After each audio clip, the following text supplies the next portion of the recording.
किसी ने बड़े कमाल की बात कही है कि बहुत ढूंढा उन्हें पूजा श्लोक और स्तुति में, अंत में प्रभु मिले प्रेम, सेवा, स्नेह और सहानुभूति में। एक ऐसे राजा की कहानी जिसका कोई बेटा नहीं था। वो बहुत परेशान था। अंत में उसे किसी ने कहा कि आप तांत्रिकों के पास जाइए, उनके पास में उपाय होते हैं। तो तांत्रिकों के पास में गया राजा। उन्होंने कहा कि आपको एक छोटे बच्चे की बलि देनी होगी, उसके बाद आपको पुत्र प्राप्ति हो जाएगी। राजा को उपाय समझ में आ गया। पुराने जमाने की कहानी। उस जमाने में ये सब चला करती थी। राजा ने पूरे राज्य में ढिंढोरा पिटवा दिया कि कोई भी एक छोटा बच्चा राजा को ला करके दे सकता है। जो भी ला करके देगा उसके परिवार को बदले में मनचाहा धन मिलेगा, बहुत सारा पैसा दिया जाएगा।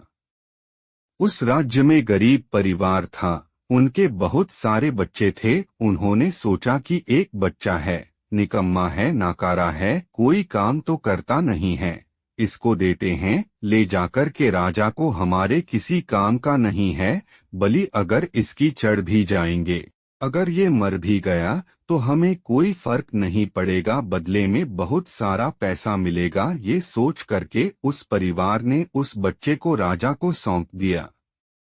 तांत्रिक आ गए, राजा को बुलाया गया, बच्चे को बुलाया गया, सारी तैयारी की गई बलि चढ़ाने की। राजा ने उस बच्चे से पूछा कि बेटा आपकी कोई आखिरी इच्छा है? तो उस बच्चे ने कहा मुझे थोड़ी रेत ला करके दे दीजिए, मिट्टी ला करके दे दीजिए। राजा सोचा पता नहीं क्या करेगा। इच्छा पूरी की गई, रेत लाई गई, मिट्टी लाई गई। उस बच्चे ने उस रेत मिट्टी को मिलाकर के 4 छोटे छोटे महल बना दिया, और महल बनाने के बाद एक के बाद एक उसने 3 महल तोड़ दिया। चौथा वाला जो था उस महल के सामने वो हाथ जोड़कर के बैठ गया, प्रार्थना करने लगा।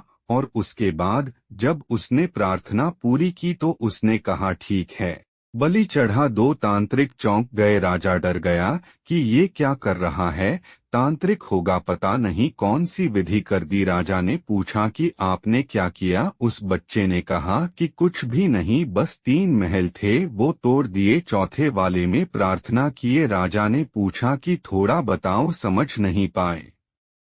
तो बच्चे ने कहा कि पहला महल जो बनाया मैंने अपने माता पिता का था। मेरे माता पिता की, मेरे मम्मी पापा की जिम्मेदारी थी कि वो मेरी रक्षा करते हैं, लेकिन उन्होंने पैसे के लिए मुझे बेच दिया। दूसरा महल रिश्तेदारों का दशक के संबंध के लिए था, उनकी जिम्मेदारी थी, कर्तव्य था कि मेरे माँ बाप को सिखाते समझाते कि ऐसा ना करें, उन्होंने भी नहीं समझाया तो उसमें महल को भी मैंने तोड़ दिया।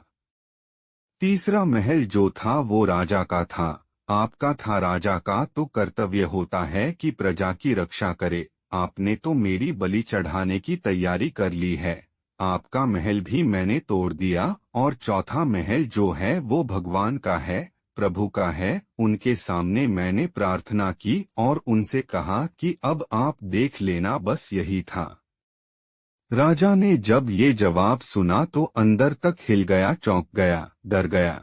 उसे लगा कि पता नहीं इस छोटे बच्चे की बलि देने के बाद भी मुझे पुत्र प्राप्ति होगी कि नहीं होगी। राजा जो था वो इतना घबरा गया कि उसके मन का विचार बदल गया। उसने सोचा कि पुत्र प्राप्ति होगी नहीं होगी, यह तो भविष्य की बात है, क्यों न इस समझदार बच्चे को ही गोद ले लेता हूँ और अपना बेटा मानकर के राजकुमार घोषित कर देता। राजा ने बिल्कुल वही किया, उस बच्चे को गोद लिया और अगला राजकुमार घोषित कर दिया।